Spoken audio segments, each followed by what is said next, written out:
Welcome back to another edition of the Disney Dish podcast with Jim Hill. It's me, Len Testa, and this is our show for the week of October 21st, 2019. On the show today, Disney patents a new kind of ride vehicle, and we look at guest ratings for Galaxy's Edge and to Epcot Forever. And in our main segment, we talk to Robert and Alyssa Simmons, a couple who are spending a year living in Walt Disney World hotels. Before we do all that, let's bring in the man who asks, if climate change isn't real, then why did Club Penguin shut down? It's Mr. Jim Hill. Jim, how's it going? I'm doing well, Len, though I'm looking up my window at climate change even as we speak. We have a nor'easter going on. Yeah.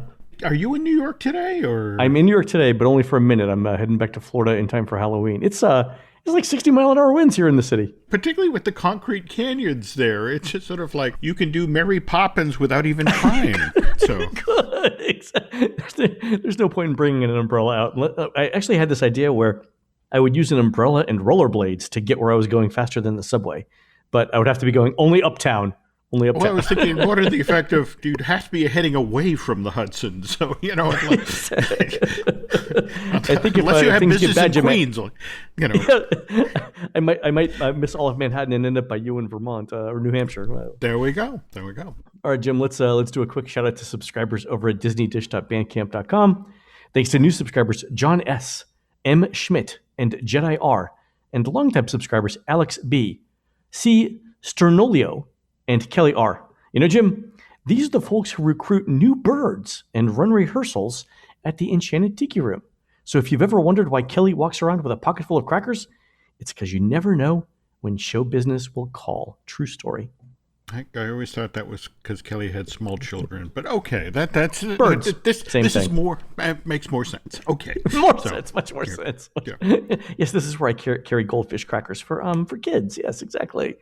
Jim, let's do the news. The Disney Dish News is brought to you by Storybook Destinations, trusted travel partner of the Disney Dish podcast. For a worry-free travel experience every time, book online at storybookdestinations.com. Jim, news today out of Galaxy's Edge that Disney has given up on the unique food names in the restaurants. Gone are names like Fried Endorian Tip Yip and Felucian Garden Spread. In their places, Jim, are simplified names like Fried Chicken and Smoked Pork Ribs. Hats off, Jim, to Disney for trying this. I gotta wonder, I think we've talked about this before, whether this was a casualty of the smartphone era, where people look at an item name like Fried Endorian Tip Yip or Braised Shock Roast, and they don't know what it is, so they just skip the restaurant. What do you think?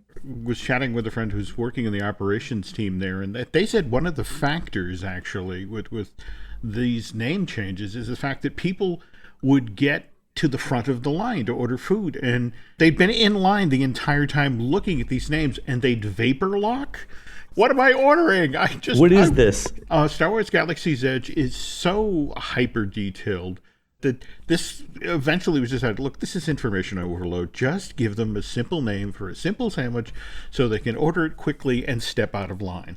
I noticed this comes on the heels of Disney actually putting the words restrooms in signage above the refreshers that were in Galaxy's Edge. This is kind of the history of, you know, all Disney theme parks. You open it and then the public tells you what changes you need to make. And, you know, just something like that. Yes, that's wonderful theming, but you know, I'm sorry. I really need to pee now. I don't need to stand here and go, okay, don't make me go to the broom closet. I need the convenience now. So in retrospect, refreshers sounds a little bit like a mint or a nice, cool, fruity drink. I was about to say that the Mentos commercial that ends somehow with Chewbacca helping you out. All right. Yeah, that's it. That said, I kind of liked the original names. I thought it was good place setting. I'm a little sad to see them go. They're having conversations right now with the team that's setting up the restaurant spaces for the Star Wars Hotel. You know, to the effect of, we had, you know, these elaborate menus that we're going to hand to people, and does this mean the waitstaff has to explain to every item that's in the menu?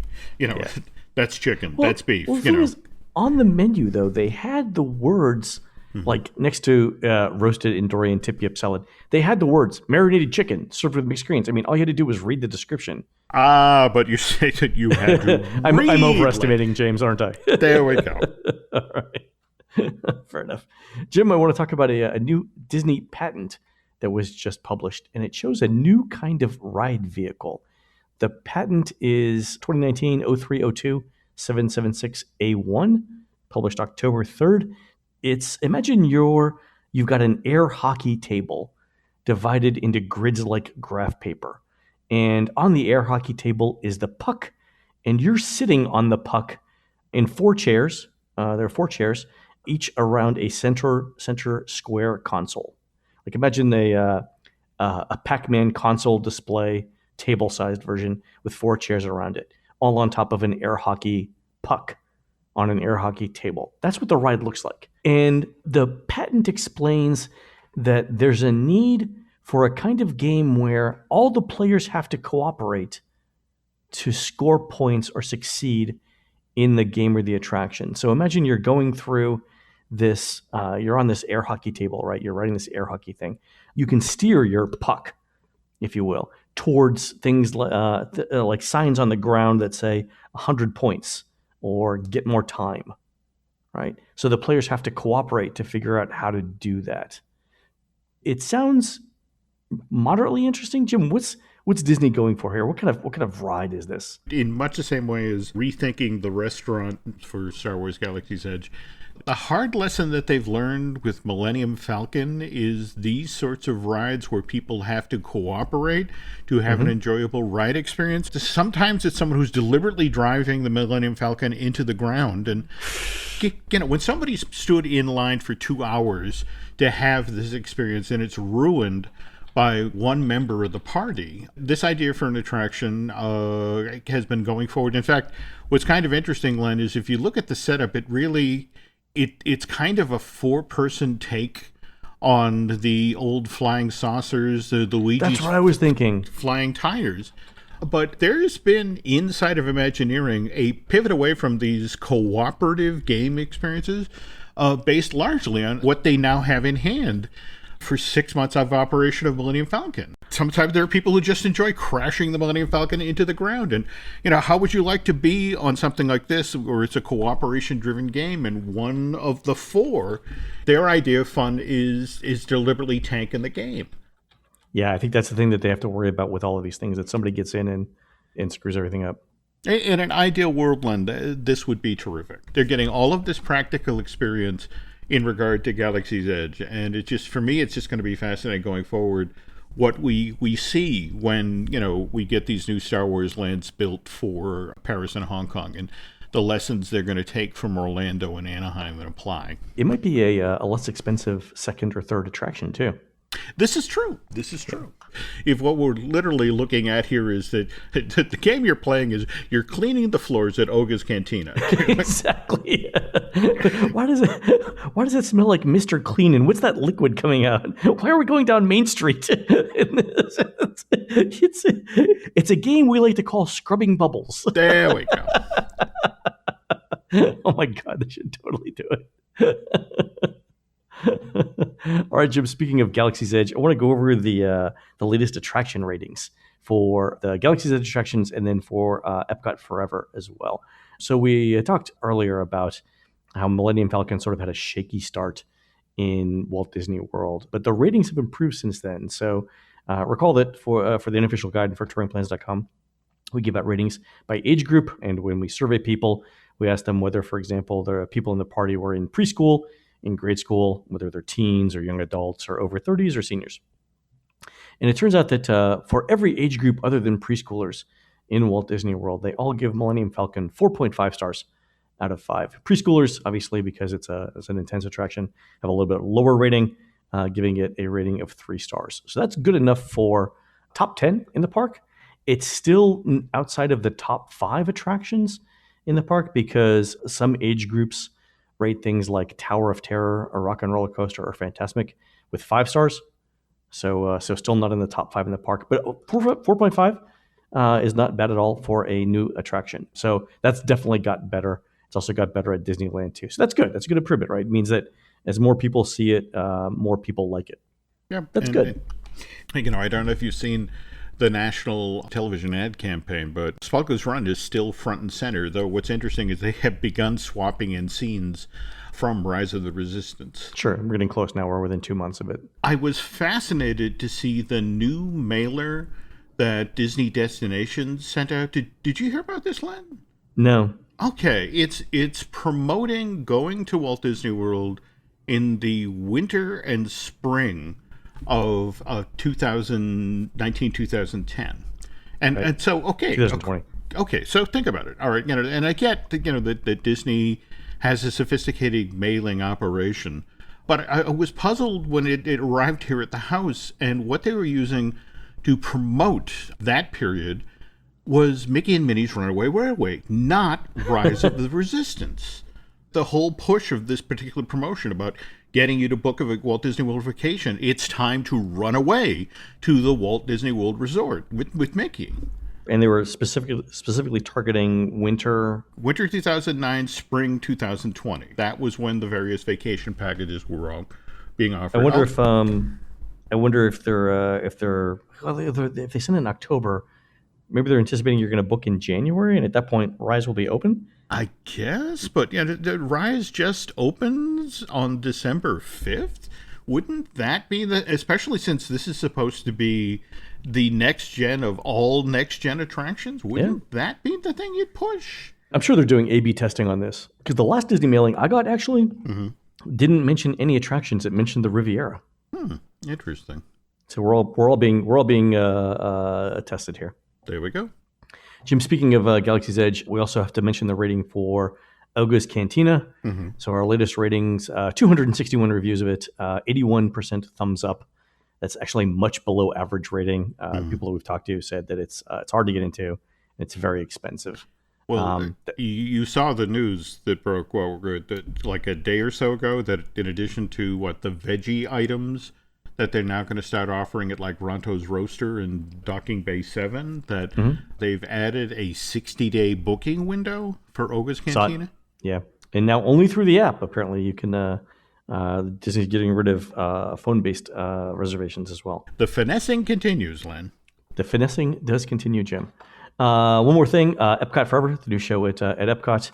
We actually don't have enough ratings for any group except for the over 30s, which is I think is actually the target demographic for this.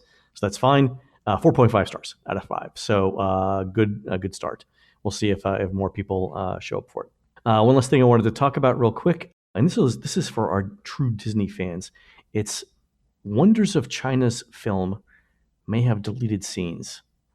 And again, we're getting into conspiracy theory thing here, but I've been visiting the Buddy Baker archives at New York University. So Buddy Baker was hired as a music composer by Walt back in 1954. He did much of the music for Disney theme parks around the world, including the original score for Haunted Mansion. When he passed away in 2002, his wife Charlotte donated the music collection to NYU, and I've been going through it. So there's some fantastic stuff there. For a brief moment last week, I held in my hand some of the original sheet music for the Haunted Mansion. My first thought when the librarians handed it to me was that they were terrible judges of character, but they did, however, make me sit at the desk literally in front of them, so maybe not so bad, Jim. Okay. Yeah. Anyway, the way Buddy worked was this. Somebody would bring him a film or a script, usually very close to the final product, and ask Buddy to come up with a musical score for each scene of the film or each scene of the ride. For example, the archives has Buddy's copy of the American Adventure script, dated August 3rd, 1981, a full year before the attraction opened at Epcot. And the script has not only the dialogue we hear, but stage directions and sound effects. So for films, he knew exactly how many seconds of film were in each scene, down to the fraction of a second. So Buddy would take all of that and go scene by scene, some of which are maybe 15 seconds long, and compose music for it. And he would write it out by hand. And as he would write it out by hand on giant sheets of paper, formatted for musical scores, he would write notes to himself on the score, reminding himself what he's seeing in each scene so that he knew how to match the music. By the way, the American Adventure script was fully locked down by August of 1981, a full year before it opened. It doesn't deviate at all from what we see today, in case that was the question. Anyway, one of the music scores that Buddy worked on was the original World Showcase film, Wonders of China, which ran from 1982 to 2003. And in reading Buddy's notes on the score itself, I found a couple of places where the Wonders of China film that we ended up with wasn't what Buddy saw. So that's different from the American Adventure in that this film apparently got edited after Buddy did the score. And the score seems to deviate in 3 or 4 places. And by the way, I actually went back onto YouTube and watched this scene by scene and compared it to the notes. So this is how I know. So the 12th scene, Shanghai, literally has 2 scores written with 2 different sets of scenes. And it looks like Disney combined some of each of them in the final film. In the first version of Shanghai, there's a street scene, a cop in traffic, people cooking and selling food, men playing games, a man with glasses, and then harbor and restaurants. In the alternate scene, it's the same street scene, the same cop in traffic, but a bakery, men in a park, acrobats, and a street at night and a port shot. So again, it looks like if you watch the film, it looks like these things were combined and some of them were left off, which was super interesting. The other thing was in the second clip, which was the Forbidden City in Tiananmen Square. They start off in the square, and then there's sort of a time lapse of the square filling up with people, and then it goes to night. You remember this one? Mm-hmm, mm-hmm. So Buddy's notes indicate that we should be seeing National Day, which is October 1st in the square, but we don't. Instead, we just do a time lapse from day to night. So I wonder why that wasn't included. The other 2 things are in scene 1J, where Li Po starts by talking about how the history of China might be written with water instead of ink. So we start in the river in the film that we all know, and then we stay in the river. But we should have seen a helicopter take off instead, because he wrote a score with the notes, helicopter takes off here. And we didn't get that. The final one is, and this is some scenes that were completely swapped out. The reed flute cave scene and the Yi people scene don't appear at all in Buddy's notes. But there is a reference to this thing called White Goat Valley, which is, as far as I can tell, is in Quichao in southwest China. And China is one of the biggest exporters of cashmere, so White Goat Valley makes sense. But it doesn't appear to have ended up in the film. And you know what that means, Jim? That means you're headed back to an archive. Maybe not this archive, right? Jim, it means that somewhere there's a director's cut of this original film, and now I need to see it. Actually, it's funny. The guy that directed the film has done talks for Disney fan clubs. I'm going to try and bring him on the show. We're going to talk about this. It was only February of 1972 that Nixon went to China. So right. The fact that, here was this pavilion with this amazing 360 film, Circle Vision, that had been shot in China. But it's not going to surprise anybody who's been following what's been going on with LeBron and South Park this past week or so. But the Chinese are very concerned about how they're perceived in the media. And you have to wonder, did they show this particular the early version that Buddy had scored to Chinese representatives? And for some reason, for example, the thing you mentioned, men playing games, got swapped out just for men in park, or maybe they thought that the man who was wearing glasses, wasn't a particularly attractive, a representative of the culture of Shanghai, and that's why they. Oh, that makes sense. So maybe they got rid of the farming thing with the White Goat Valley scene because it didn't represent modern China. That makes sense. That's it exactly. But yes, let's reach out to the gentleman who directed. Let's see if he has some stories to share. I'd love to hear about this. All right, we'll do that. All right, Jim. I want to mention this before we go to break. There are at least half a dozen theme park songs that nobody has ever heard before for rides that were never built in the archives. We're talking with Disney Music Publishing about getting the rights to these songs so you can hear them, along with the stories of the attractions. We hope to have them to you guys soon on disneydish.bandcamp.com. So if you're not yet a subscriber, head on over there to sign up for when they come out. All right, Jim, when we come back, we're going to talk with Robert and Alyssa Simmons, a couple who are living in Walt Disney World hotels for a year. It's living the dream, I call it, Jim. We'll be right back. Adobe Acrobat Studio, so brand new. Show me all the things PDFs can do. Do your work with ease and speed. PDF Spaces is all you need. Do hours of research in an instant with key insights from an AI assistant. Pick a template with a click. Now your prezzo looks super slick. Close that deal? Yeah, you won. Do that, doing that, did that, done. Now you can do that with Acrobat. Now you can do that with the all-new Acrobat. It's time to do your best work with the all-new Adobe Acrobat Studio. This episode is brought to you by CBS. DMV is a brand new workplace comedy turning misery into magic and chaos into comedy. Starring Harriet Dyer and Tim Meadows, DMV is here to serve you laughs. Watch Mondays at 8:30, 7:30 Central on CBS and streaming on Paramount+. All right, our guests today on the show are Robert and Alyssa, a couple who are living the dream that many of us have, and that's living in Walt Disney World for a year. Robert and Alyssa, welcome to the show. Thanks for having us. You guys are doing something crazy, and let me give a little bit of an introduction here. We met in the lounge at the Grand Destino on opening day, right? Yep. And we just happened to sit next to each other. We started talking, and I think my first question was, I think it was to Robert, was what's your favorite resort? And I think you laughed for like 5 minutes, and it was, and then there was something like, let me tell you a story. So why don't you guys give our listeners an overview here? Who are you? Where are you from to begin with? Like, let's start with the basis that you are normal people, right?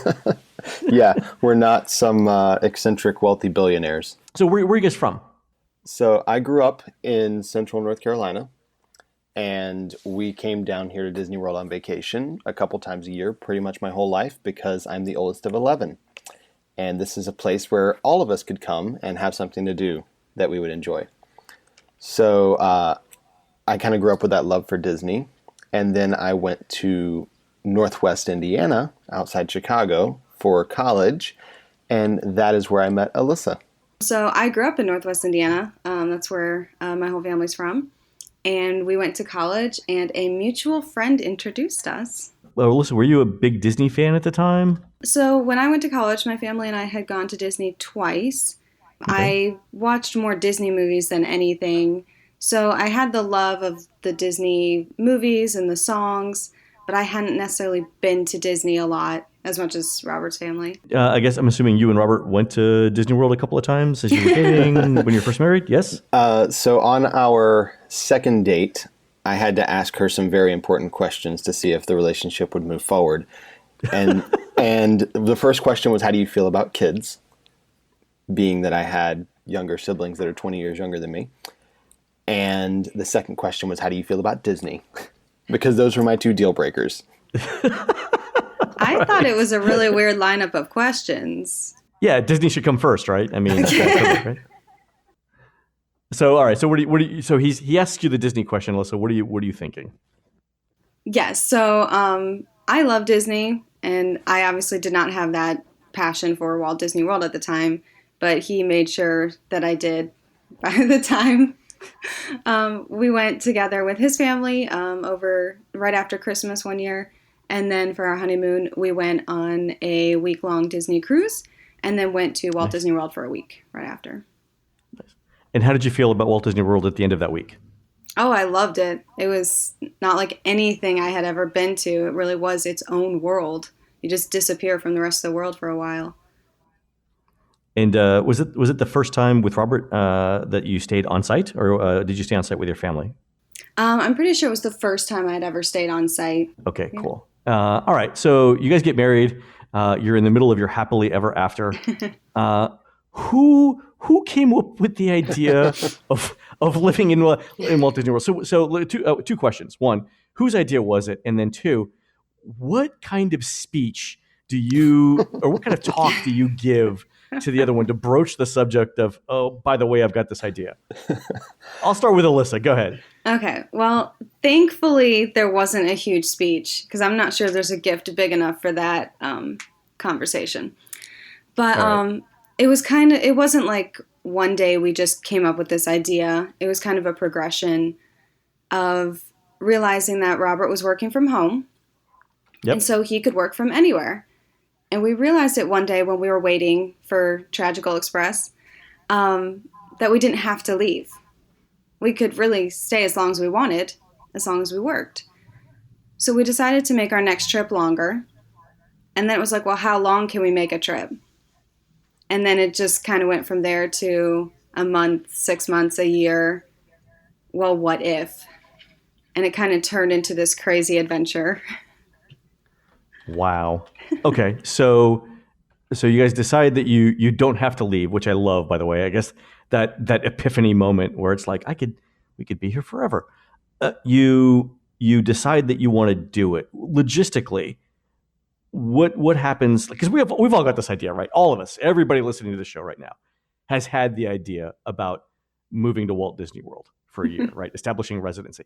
What were some of the big steps that you needed to make to turn that sort of dream into a reality? So the first step was definitely the planning and figuring out what does a year look like for us. When she said it kind of grew, that was all in the course of like a day. We went from being here thinking we could stay an extra week to wanting to stay a whole year.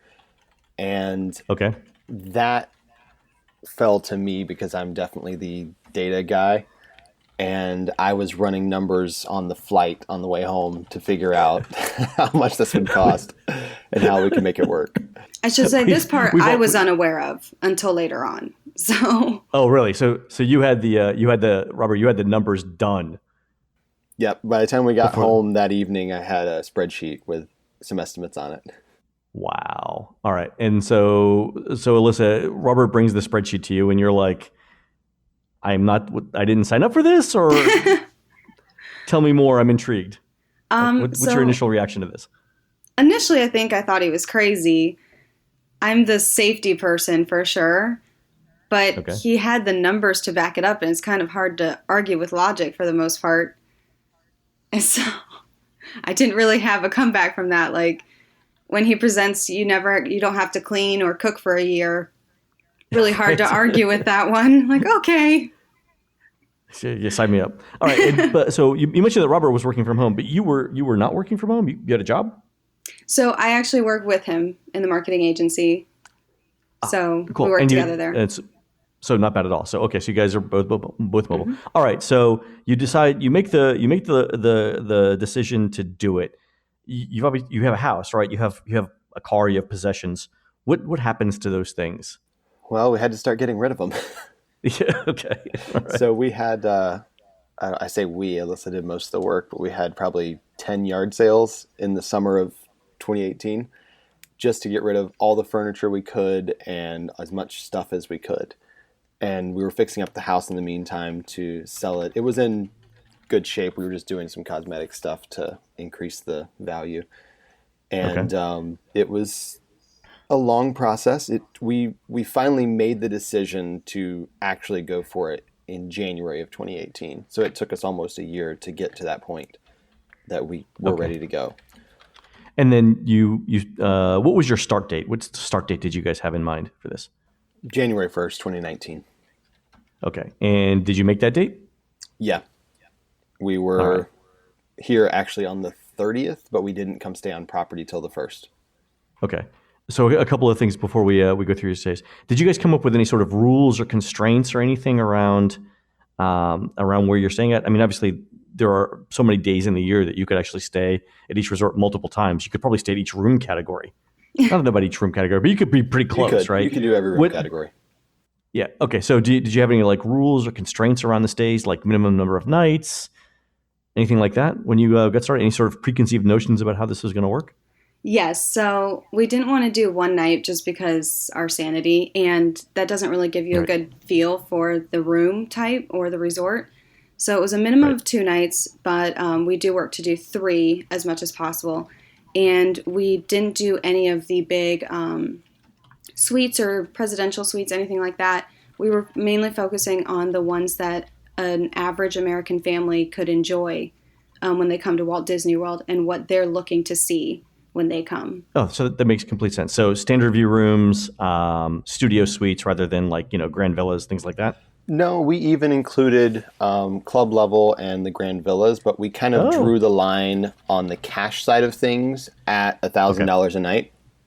Okay, so that's your max, $1,000 a night. Roughly. I mean, some of the rooms will get more than that in this peak season, but like Grand Floridian's main building rooms, those get pretty expensive in peak season. But if you do it in the off season, it's not as bad. So we kept that one on the list, but none of the 1 and 2 bedroom suites on the cash side of things. On the vacation club side, we went ahead and decided to do all the rooms because it's a little bit different, because people who have vacation club are either using it for their whole family or sharing with a couple families or maybe renting points. Right. So it's not the equivalent of what the cash list price is for that room. That's true. All right. So the obvious question: have you been to all the resorts so far? We finally accomplished the last resort in September. It took us until September because of availability and just the way everything worked. It was Bay Lake Tower. That was the final one. Oh, okay. Well, and was there a particular kind of room that you were looking for at Bay Lake Tower? No, it was just the first time we'd ever stayed there. Really? What'd you think? We really like it. It is higher on our list of DVC resorts, but it is not at the top, specifically the studio. And you stayed in the studio? We've stayed in the studio 2 and 3 bed so far. We've not stayed in the 1 bed until mid-November. So you stayed in a grand villa at Bay Lake Tower, just the two of you? We had friends with us. Oh, I was going to say that's it. Yeah. So because of the I live 6 minutes away. If you guys need an extra audio, Laurel and I will come over. We'll split some food. All right.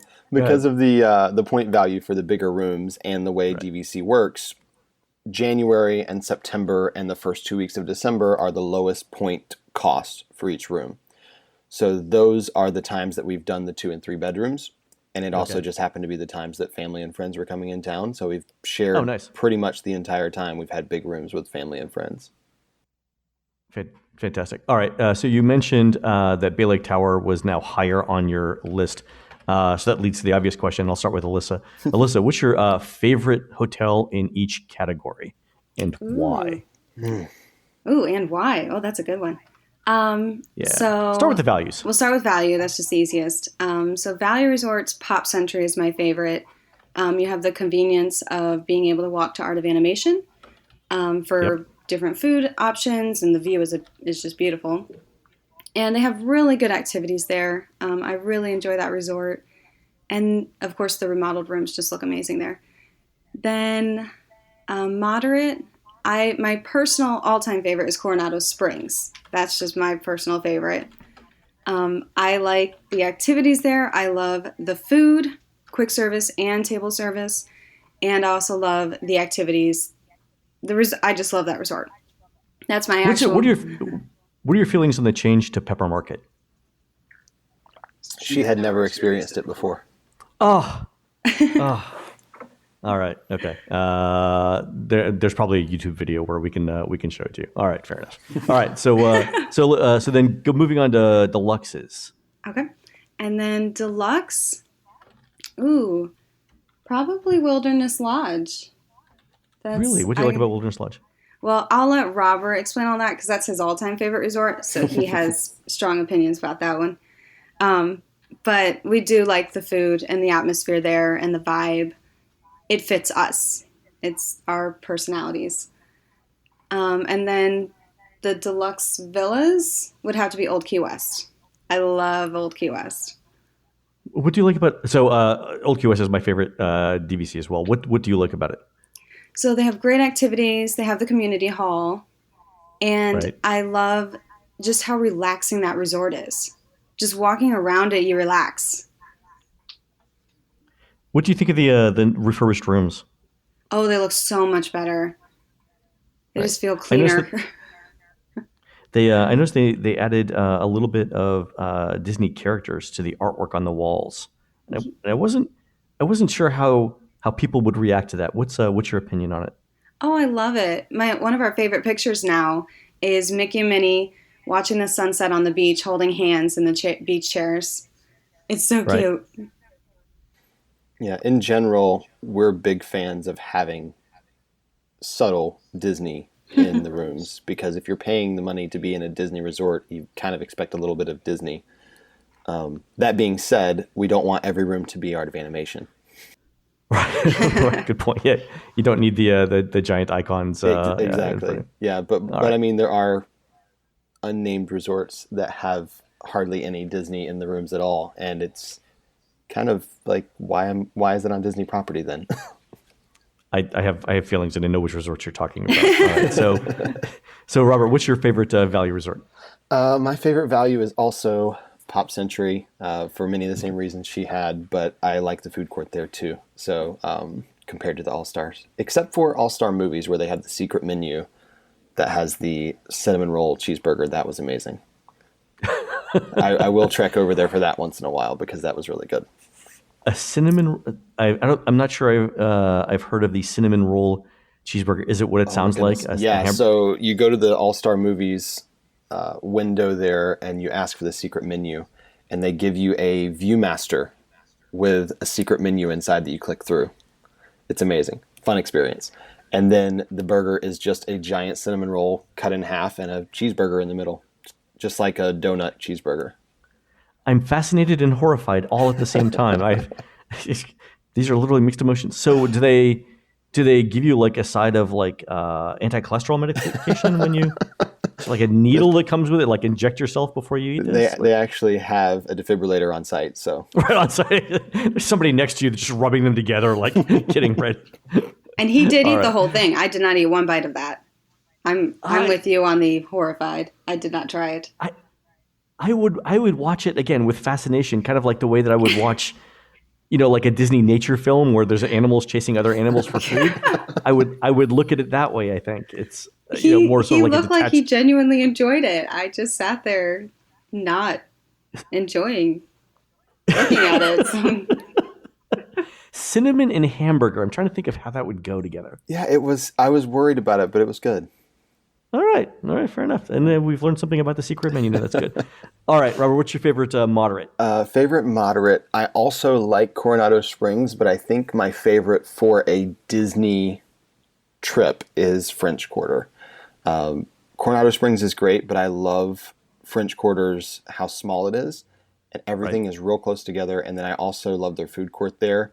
The beignets are great, and they also have a beignet burger. You're sensing a theme with my favorites, I think. The beignet burger is essentially a cheeseburger with beignets for the bun. That was my favorite post-race meal for the races this year, and I'm totally doing that again in the future because that was awesome.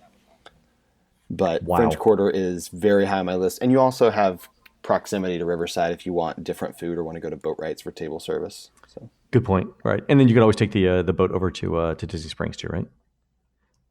Fantastic. And we know that your favorite deluxe is Wilderness Lodge. It's one of the top, one of my favorites as well. What do you like about it? Oh my goodness, everything.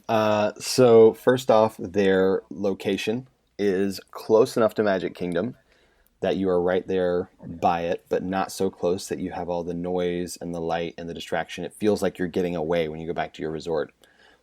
You also don't have the monorail, which for me is a plus, not a negative. But the rooms there, I love the theming. I love how they're Disney, but also just it's kind of like Polynesian, very themed.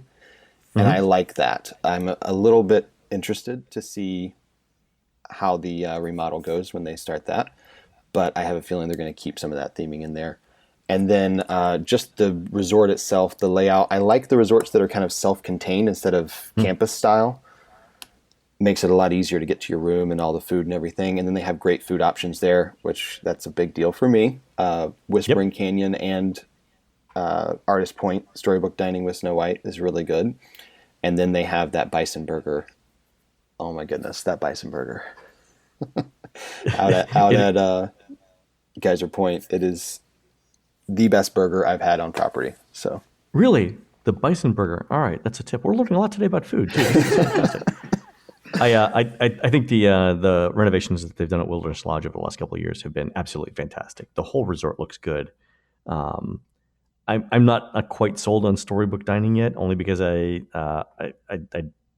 it's a character meal where I don't think they needed a character meal. I understand why they did it, but the rest of that I think is fantastic. Have you guys tried the new nature fireworks view rooms at Wilderness Lodge? We have not. We were there in a room that was considered standard, but we had fireworks view. Right. So, okay. So I'm wondering if it got reallocated to that. It's one of the fascinating things for me about Disney is how they're constantly tinkering with the room categories to get slight upcharges. So they'll actually change the categories of like 30 rooms at Wilderness Lodge to get $10 more a night on it, and because over the long term it makes sense. Yeah. Yeah. Also, their club level there is my favorite of all of them. I think that's the only club level I've never been to. What do you like about it? So you have to factor in the food what's available there as far as amenities, and the service. Those are kind of the three things. And then the lounge itself, I guess, is a factor. But when you think about the fact that Wilderness Club Level lost 50% of their room capacity when Copper Creek was built, right? They now have a lot more personal service than any other club level. That is the biggest factor for me, is the level of service is just unmatched anywhere else. And so I really love that. They do have great food. They bring up food from Whispering Canyon, stuff like that. They have amazing food, but the service is the big kicker for me. And then they also are the only club level with beer on tap, if you're into that. Oh, they have beer on tap. I didn't know that. Yep, they're the only one.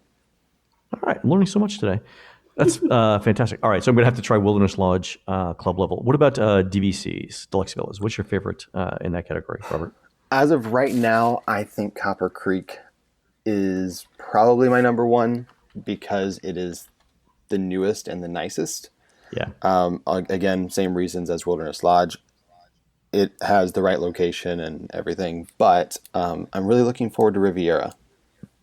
I have a feeling it's going to be high on my list because the self-contained single tower with everything in it, it's got some amazing looking dining options. So I think that's probably going to be pretty high on my list when it opens. Are you guys there opening night, December 16th? Yep, we are, and we have breakfast that day at Topolino. Oh, all right. So I'm there as well, and I've got breakfast too. Maybe we'll grab a table together. Perfect. All right. So I'm sure our listeners have some questions around just basic logistics.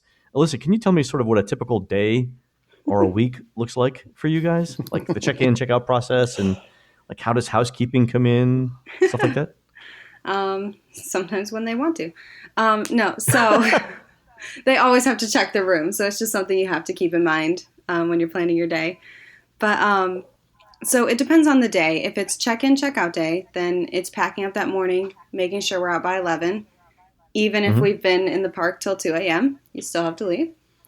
So we pack up, we're out. Bell Services comes and gets our luggage. And so they take that. And then we generally Uber over to our next resort. And we check in, and usually our room is not ready just because it's so early. So we sit, and I go do some of the activities at the resort while Robert does some work. And so I'll review activities and just see what we're looking forward to the next couple days. And then we check in, we do pictures, we do videos of the room, and then we call for our bags, have them delivered, and usually go to dinner, depending on how late it is. So that's a check-in, check-out day. And the rest of the days, we're usually doing a half day in the park and a half day working, or a half day at the resort doing the activities. Because that's a big deal for me, is showing people you're not just paying for a room when you come to Walt Disney World and stay on property.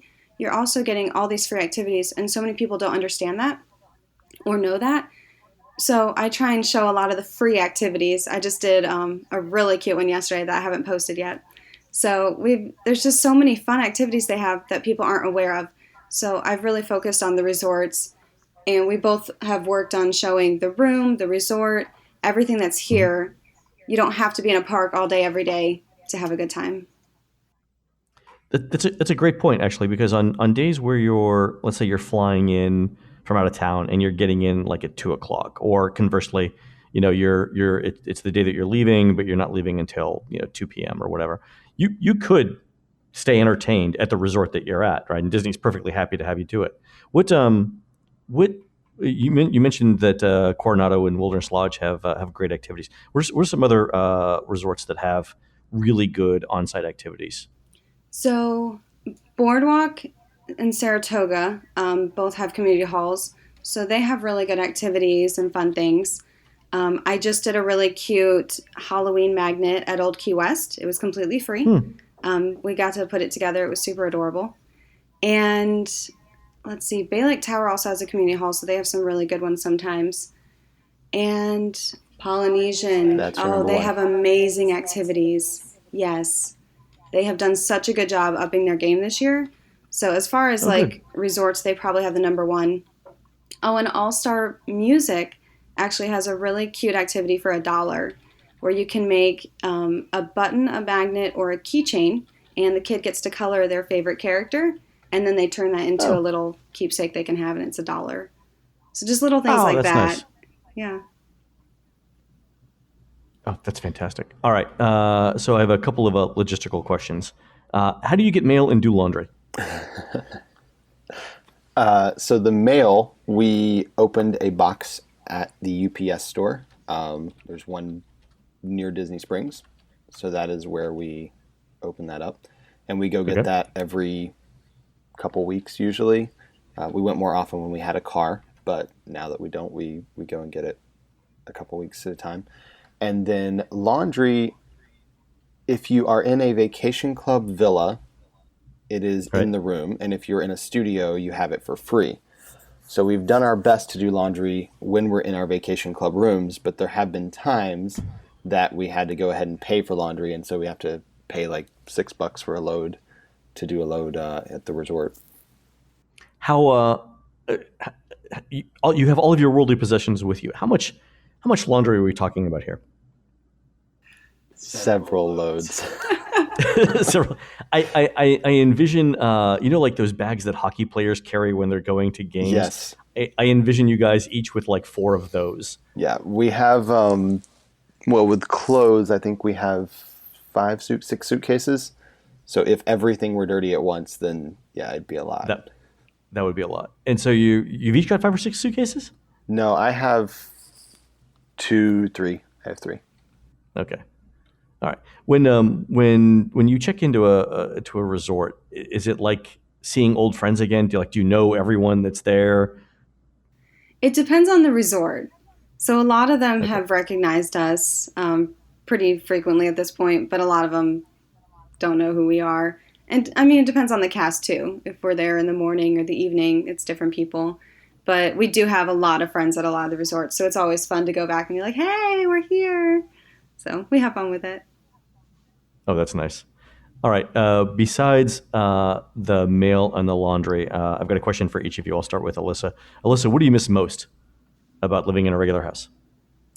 I really miss being able to decorate however I want and having people over. Just having the luxury of being like, hey, who wants to do a game night? Come on over. So I do miss get-togethers and just fun times with people and friends and family. Decorating, I forgot about that. Yeah, you've got Disney decor all around. Mm-hmm. Yeah. But you can't change it. That's interesting. I mean, I'm sure I could, but I don't think they would like that. So. Yeah, no one would appreciate it. Nobody would appreciate my artistic spin. We got some stuff delivered from IKEA. We just need this room next time too. It's great.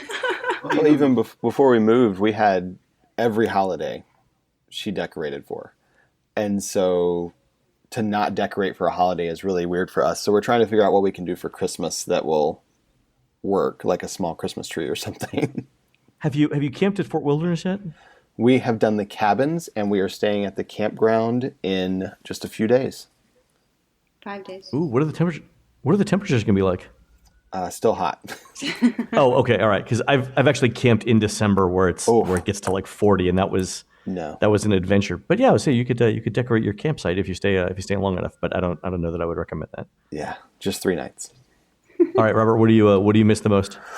Number 1 is stable internet. That's right. We were joking about this before the call. That's great. Yeah. I mean, my entire life is online. Everything I do for my work is either online or on the phone, and more online than on the phone. So having difficult internet at the resorts has been the biggest struggle and the thing I miss the most. Thankfully, I've been able to go somewhere with signal a few times, but yeah, that's been the biggest struggle. That's that would probably be the thing that would bother me the most too. The lack of constant, reliable internet connectivity. That would drive me crazy. Do you guys always eat at Disney restaurants, or do you like make side trips to Whole Foods or something like that? Well, when we had a car, we would swing by Chick-fil-A because it's near our P.O. box, and so that was kind of our off-site treat we would get. But for the most part, now we just eat at Disney. I have started reviewing some of the grocery delivery options. So we've gotten a lot of questions about that. So I've started doing some of those. So we have had a couple fun meals since doing that were different. Is there a grocery Is there a grocery delivery service that you would recommend? From the ones I've done so far, Amazon is my favorite. And so they put all the ingredients for everything on each product, which is something I haven't found any of the others to do. And for anyone who has any type of allergy, that's a big deal if you're ordering from a place you haven't ordered from before. And they have very fast delivery. It's free with Amazon Prime. And so it was very simple to understand the website, whereas there were a couple others. It took so much time to understand what they were charging you for, and there were some glitches that I spent more time doing all that than trying to get, the 10 items I was ordering. So. Oh, that's fantastic. And have you had any trouble with, not trouble, but I think the policy around receiving like scooters and wheelchairs and food at the Disney Resort has either recently changed, or there was talk about it changing. Has that affected you guys at all in terms of like grocery delivery? No. So the policy that changed is just around the preferred mobility companies for strollers and scooters. So that doesn't affect grocery delivery at all. There's a lot of stuff, I think, going on behind the scenes there that we won't speculate on here. But it hasn't affected grocery delivery as of yet. Okay. Yeah, there's I think the reasoning for the change was that Bell Services was getting overwhelmed, which I sort of understand because a lot of people are coming, especially DVC people who are coming. We've all seen the cases and cases of food that are being dropped off for things like that. I understand that some changes is needed. Again, we won't speculate on what's going to happen on that. So a couple of questions left. One, what are you guys doing for New Year's Eve? So last year we got here on the 30th. And we'd never been, I got to back up. We had never come in peak season. Oh, really? And I'd never been here for any time in the summer. And we'd never been here for Christmas or a holiday.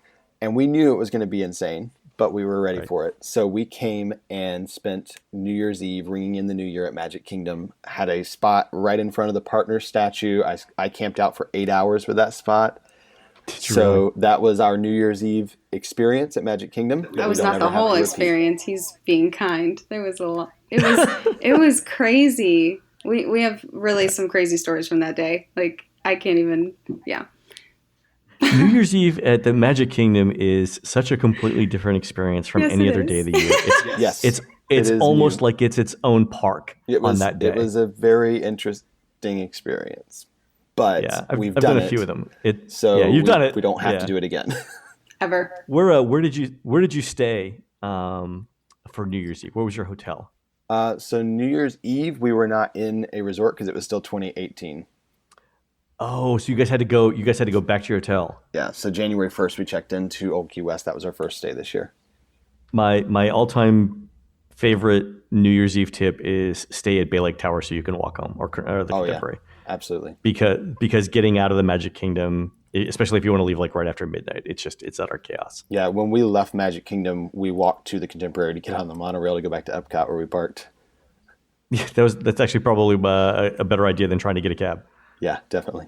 It was crazy getting out of there. So. Oh yeah, it's insane every year. I said I think the best tip is to stay somewhere where you can walk. Actually, I'm super excited for the new walkway between Grand Floridian and Magic Kingdom.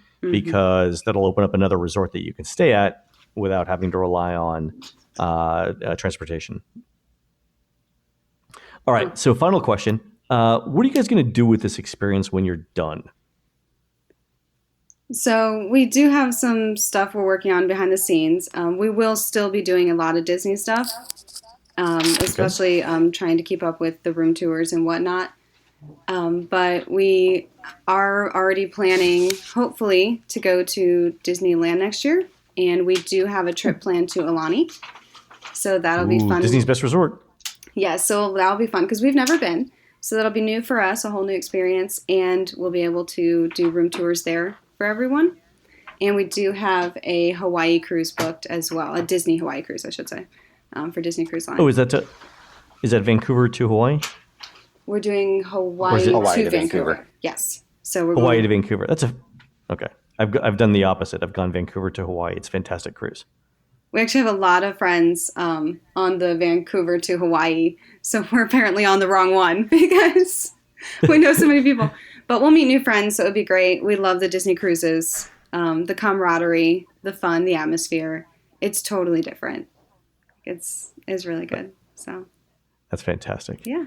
All right, so the last question, Robert and Alyssa, how can people follow you on your adventures? So they can find us on our website, which is herewiththeears.com. And then from there, you can find all our social pages. We're on Facebook, YouTube, Instagram, Pinterest, whatever, all that stuff. Or MySpace, Orchid. Yeah, exactly. Reddit. All right. Well, good luck for the rest of the year. I think we'll see each other at Riviera when it opens. I'm looking forward to that. Maybe we can grab, like I said, breakfast or something together. But thanks very much for coming on the show.